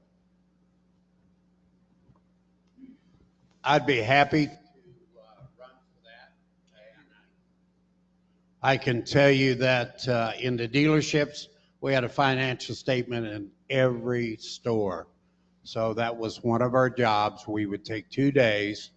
We had several owners in the facility because it was a conglomerate, and we would go over financials. Why is this high compared to this store? Why are we spending more here than we're spending at the other store? I'd be happy to help. Well, it's unfortunate that we're going to be losing the treasurer, because my feeling is that we, as new members of the board, if we're elected, need to learn to crawl before we can walk. And so to put one of us in that position is not really fair, because we have not been involved with the board. We don't know how they work. So my opinion is that we're not qualified yet. It takes a long time. Finance is everything in this resort, everything. It makes the world go around, and you don't want to mess it up. Finances are not my strong suit. In my business career of 46 years, my wife was the financial gal, and she's not part of the board. So she wouldn't do it either. Okay, thanks a lot, Darlene. And my name is Mike Becker, lot number 87. I've been an owner for 7 years, and thanks, guys, for having the guts and doing what you're doing. I'd like to share a little story that happened to me about 20 years ago. I had a friend of mine from Oregon, and he says, Mike, he says, where are you going on vacation? I said, down to Casa Grande. Well, he says, when you get done with there, he says, why don't you stop at a place that I go to? It's called Happy Trails. I said, okay, fine. So my wife and I, we came up here. All I wanted to do was just kind of drive through the community, see what you offered. So I get to the guard shack, and the guard says, who are you here to see?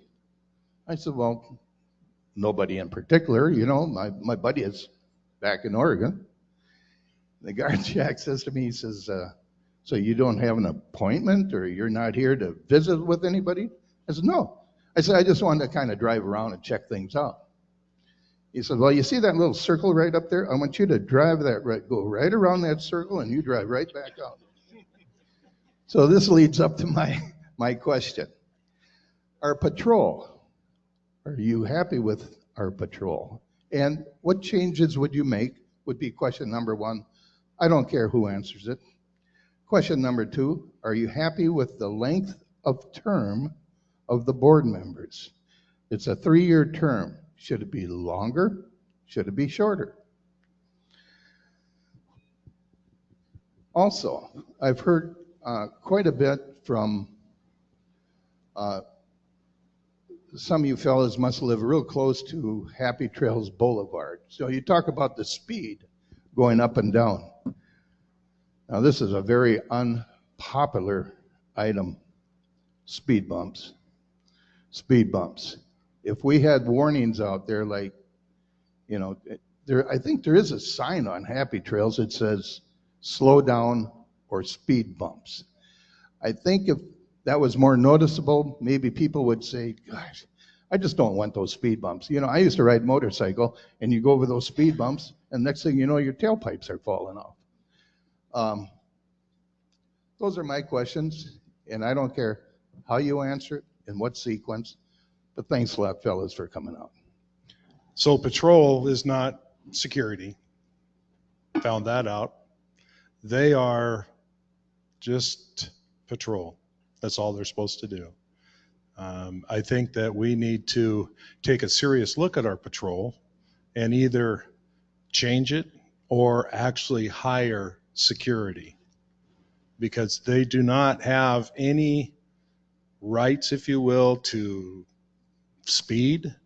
They don't want the rights. They don't.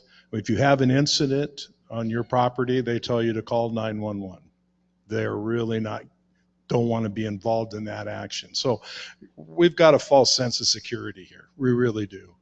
The one that bothers me the worst is the last thing I heard, that if you're having a heart attack and there's a defibrillator there, they can't do anything, which is very scary to me. I mean, I'm a little overweight, not much, but it could happen. So, yeah, I found out round is a shape. So, as far as, I know that it's changed out there, because when we first started coming here, you had to show proof of who you were, a driver's license. Now it's, all I do is say our name, our lot number, and say owner, and it's go ahead. No verification. So I know it takes a couple more minutes to get verification, but I think that's important. I think on security, quality of what they're supposed to do has fallen off. I remember when I originally came here 5-6 years ago, they were pretty strict. You couldn't just come in. Now they're not so strict. As Brad just said, they let you go on in, and I think that we need to tighten it up. We've had a lot of new people up there, a lot of changes, but I think we need to get a little tighter in what we're doing. And as far as the speed bumps, nobody likes speed bumps, but is it the people in the community are driving that fast, or the people they let in? Who is it? So I really don't know. Community? It's everybody. Okay, thank you. And I think it's up to us to change that, to look at your own speedometer.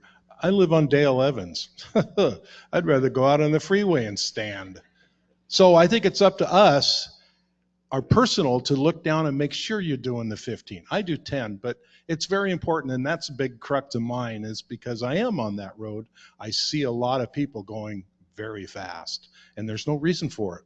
Once you come in that gate, we're in a bubble, and you should relax, slow down, and start enjoying some life instead of being in a hurry to get to the other end, because the other end is not pretty.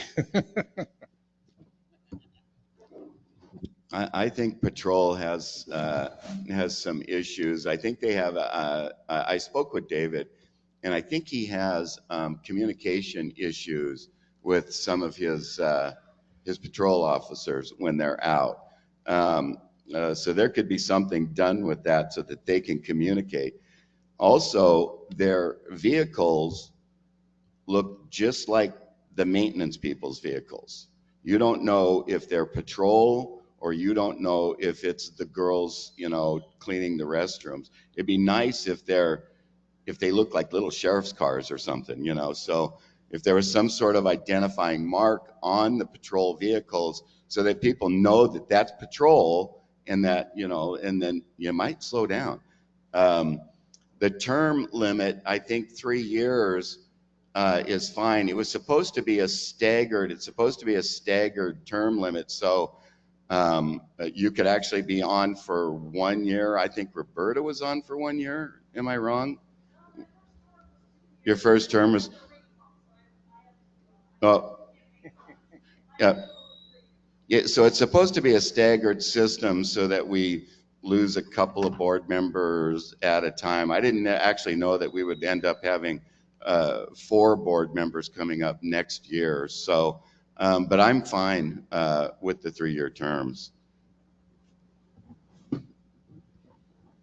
Well, when I first came into Happy Trails, it took us, 15 minutes to come through. We had to wait for all kinds of approval stuff. They had to call the guy that we rented from in Seattle, and we waited and waited and waited. But I don't know how they are now. I mean, I know that if they come up and they say, I'm going to play bingo, they just wave them through. And the same thing with Chef Peters. So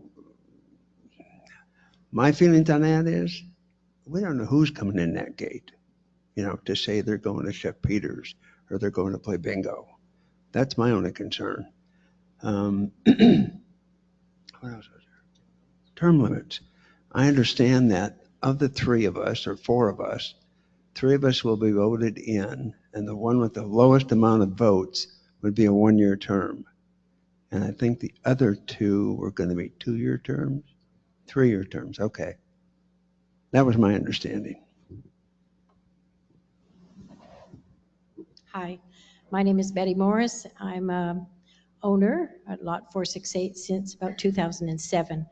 And I am one of the 3 volunteers that have a license to run bingo. And I just want to give you some clarity on that because there's been lots of comments you've made about bingo. I've talked to one of you who had totally wrong facts, but I'm going to give you just another one. 10% of every dollar that walks through this door for bingo comes back to the homeowners. 10%. So when you say that, you know, bingo people are coming in, really there are not very many from out of the park. There are a few, absolutely. But 10% of every dollar that we take in comes back to homeowners, and you guys spend it as board members, and I know you'll do it wisely, for things that are needed in the park. So that's just a piece of clarity, and I guess I just caution folks not to answer questions that they don't know the answer to. And we've had that talk before. So thank you. Well, my opinion is that maybe if during your bingo or even at the front gate, just let them know that we're very conscious about the speed in here, because they need to be reminded. We all need to be reminded. Thank you. And you know what? We're running bingo next week. And so that will be one of the comments we make, is that as you travel. And now, they also travel at nighttime, both in and out, because it's dark. And so we'll give additional caution because there are people walking as well. So we know that, and we will. And thank you for that comment. Again, if you don't know something, please ask someone that does before you spout out something that isn't the truth, which is what we do. Thank you.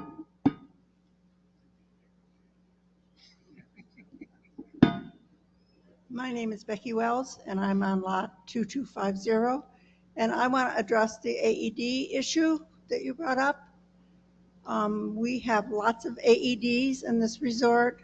Patrol carries one in their golf cart, and they do use it if they need to. That's good to know.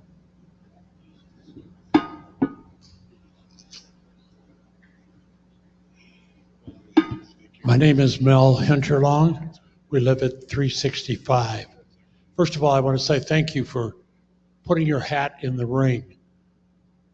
If you're looking for headaches, that's the job. Number one is I had the same experience coming into the park 20 years ago. Drove up from Mesa, and he said, "No, you don't have business here." So I went and called my daughter, and I says, "Will you look on the internet and see if somebody's got a property for sale?" She looked it up. She gave me the name, the number. I came back. He says, "Okay, go ahead and look." So security, it's a tough situation. I have suggested many times to the board, I have emailed the board. They didn't have the courtesy to even reply to me. They don't have to agree with me, but they didn't reply. We went to a campground that had a fireplace with chairs around it. And at night, being new in that campground, because we were traveling, we would go down. And it was the most fun thing you could experience as a camper. Everybody's got a story to life. I have suggested that here many times, and I've had no results. I have no problem if it's so expensive that we can't afford it. But it fell on deaf ears. Lastly, I'm going to suggest something, and if you have tomatoes, hold them. But our stop sign problems, why don't we convert them to all yield signs? I tell you why. We were visiting in China, and one of the gentlemen sitting at the dinner table says to me, he says, "You know, one of the funniest things about America is you come up to a four-way stop sign, there's nobody there, but you're going to stop." And that made me think. And recently I thought, how do you solve that? Maybe, and I know myself, when I see a yield sign, I'm sure my vehicle's under control, that if I have to stop, I will. But it doesn't mean I come to a complete stop. Just a thought. Thank you. That would be a tough row to hoe. Everybody loves their stop signs. Again, when I was driving the other day, I noticed that the stop sign, the word stop in the street is very small. And you would think that it would be larger, especially for us that can't see anymore. Also, the stop sign stripe is very narrow. If it was a wider stripe with a larger word stop, it might help. But the people that are just kind of driving through the stop signs, I don't think are going to care one way or the other. I agree. There's some streets that are not arterial back in my neighborhood, Bottle Brush back in that area. There's a couple of stop signs back there that could actually be yield sign, but the stop signs on the arterials, I think are pretty important. Did you have a question?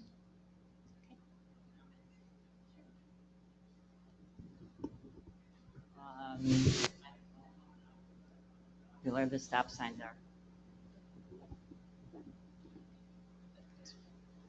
are. Roxanne Gutzmer, 122.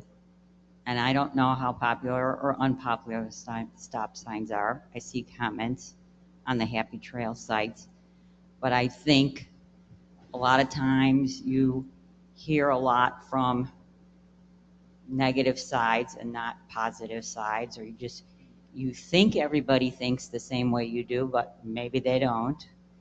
And I think it's very curious that there are so many stop painted on the ground signs with no actual sign up in the air at eye level. So I thought, well, maybe this is an Arizona thing or a surprise thing. Let me look outside the park. I haven't found that anywhere else. So I literally thought, well, maybe this is a suggestion, because if it was for real, they would really have a sign at eye level and not expect everybody to be looking down, or maybe they need to be looking for other drivers, other walkers, crazy geese, just all different things. I don't understand. If it is for real, why don't they have a real sign at eye level? Maybe I'm wrong. Maybe there are other places besides Happy Trail that they get away with just painting it on the ground. And all I'm saying is, if you think everybody thinks one way, you might be surprised, and maybe everybody doesn't say out loud what they think. Thank you. And there is one thing I notice with the stop signs, is the stop signs are not set at the same height. Some stop signs are set at 4 feet, some are set at 6 feet, some are set at 5 feet. And I think if we put the stop signs wherever they be, I think if they were all universal, that it might help us when you're approaching a corner, that you look at that eye level and all the stop signs would be at that same level instead of high or low. Solve that problem, just put a red blinking light on the stop signs. I don't care if it's in front of my house. Well, stop signs are a courtesy. I was at an intersection one time coming around, and there was the house was right there, and I looked ahead and I forgot to look to the right, and as I made the corner, there was a pedestrian with a dog walking. I darn near hit her. So it's very important that we look both ways. Just a quick little story. I was coming down out of the gun section at the stop sign down there, down the hill, and I took time to look. This was a few years ago, and I looked across the street, and here I see this arm waving out the door. So I went over there, and this poor lady had fallen in her house. She drug herself to the door, and if I didn't take the time to look around, she would have been all by herself there. She was hurt. So it's important that we look out for our neighbors, We'll look out for everybody else and just be observant, because we're getting older. Things happen. So it's important that we are conscious about our neighbors and our fellow family. And that's what we are in here, as a family. Hey, my name is Lauren Hanson. I'm lot 556. And I want to address the thing that you talked about is complaints. Complaints you're going to get complaints. And every time we get complaints, the tendency is to get more defensive.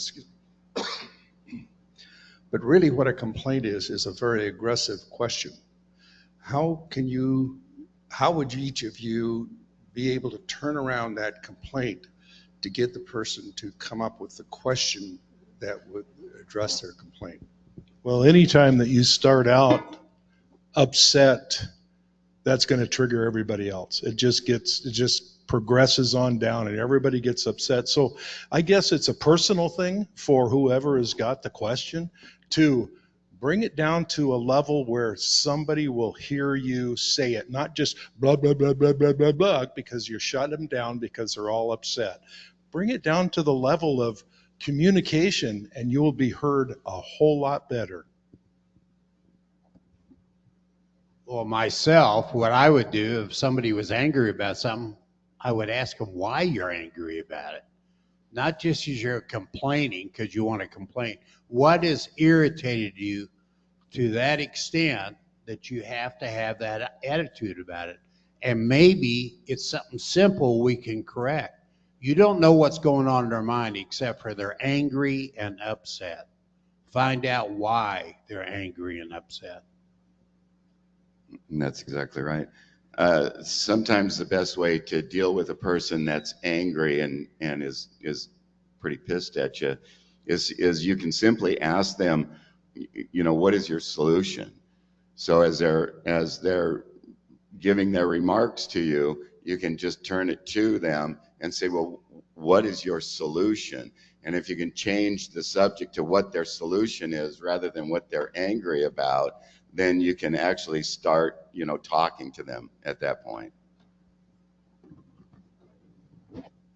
Best way to get away from the anger is address it right away. Just, if they come up with a nasty question or an attitude, ask them why, and let's sit down and talk about it right now. Let's answer this question and get it taken care of.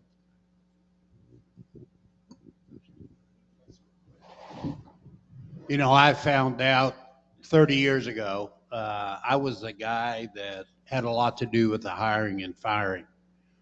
And I found out a solution that may not sound like much to you, but when somebody is not pulling their weight or doing their job, or they're not honest about what they're doing, you would pull them in the office, say, you're fired. I quit doing that 30 years ago. I'd pull them in the office, tell them how great they are, how good a job they did, but we need to part company. It's not working. And I was amazed how many people weren't throwing the chair, screaming and hollering. They just turn around and they'd leave. It's all in your approach, how you say things and how you do things.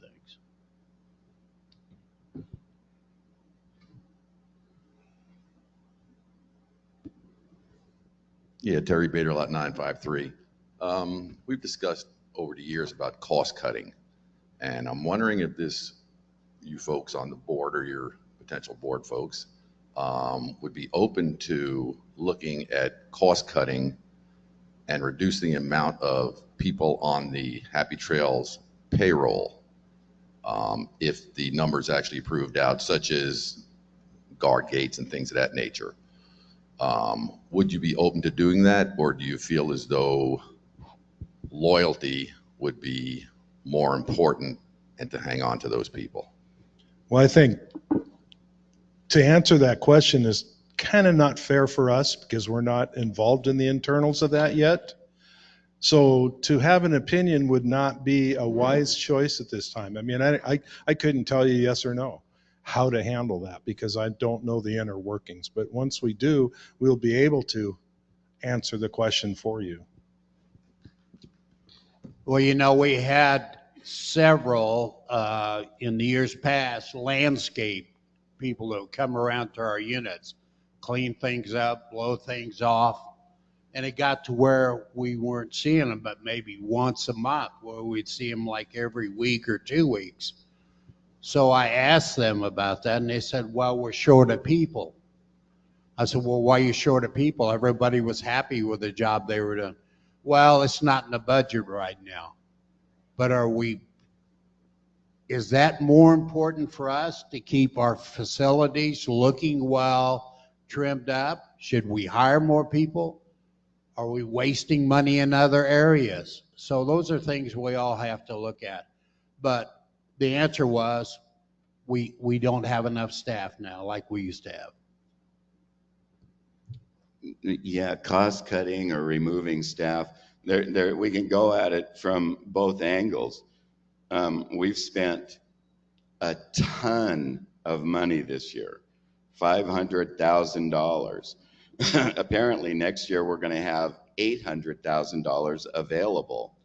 And so, I mean, we can also save there on just what we're spending, making sure that we're purchasing the things that we really truly want.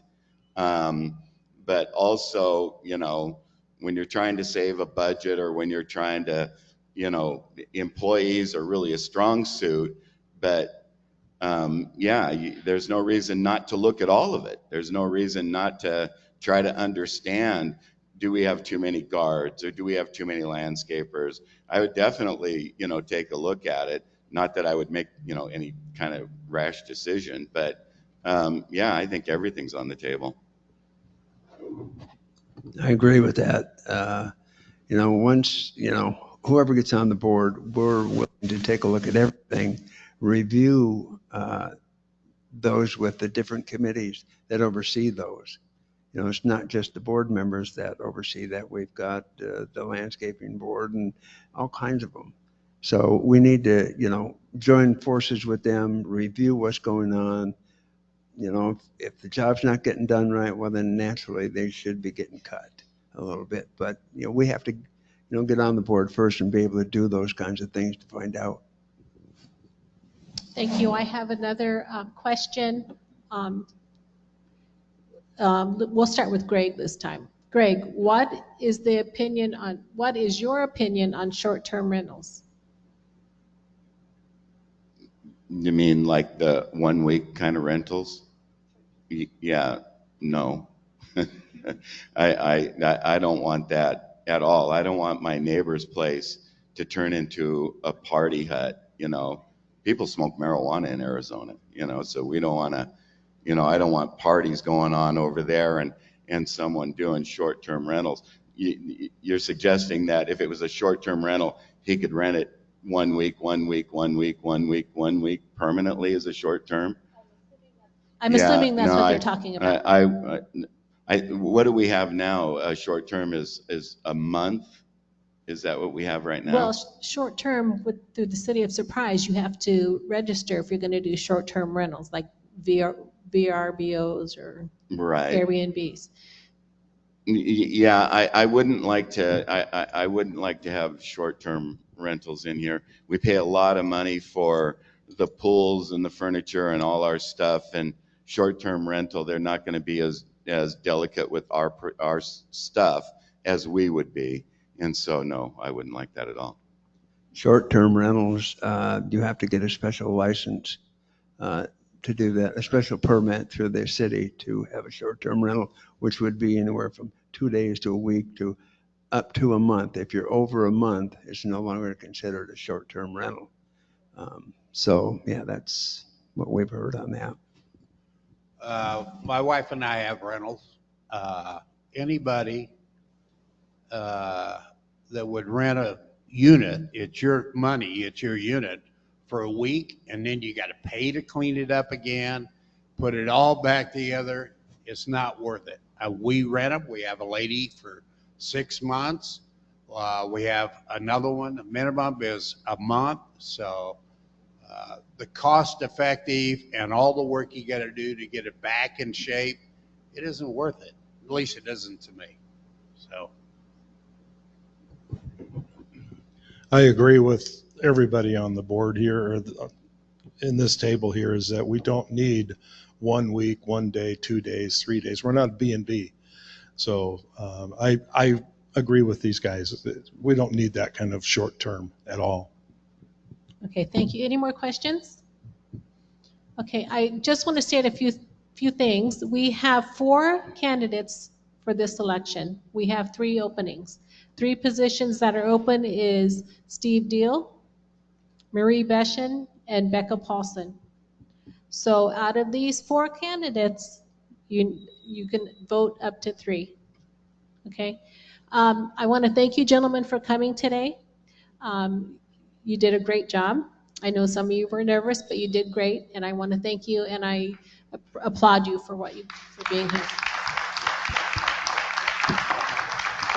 Thank you all for coming and listening to us. Yes, thank you all for coming. If you'd like to come again tomorrow, we have another one from 6 in the evening, and we should finish. It was a couple of hours today, so maybe 8 or 9 tomorrow night. But you are welcome to come. Just because you came today, they may have different answers for tomorrow.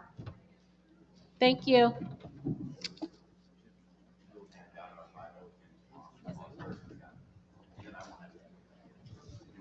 That's right.